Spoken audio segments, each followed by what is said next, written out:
मला अतिशय आनंद आहे की देशामध्ये हे होत आहे।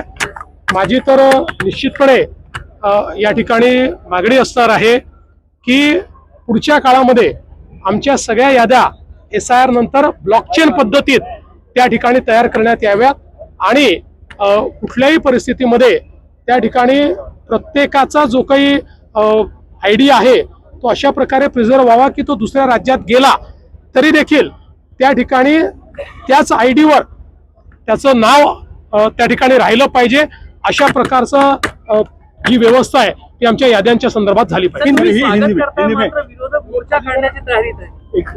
विरोधक जे आहेत हे निराश आहेत, त्यांना हे माहिती आहे की येणाऱ्या निवडणुकीत त्यांचा पराभव निश्चित आहे।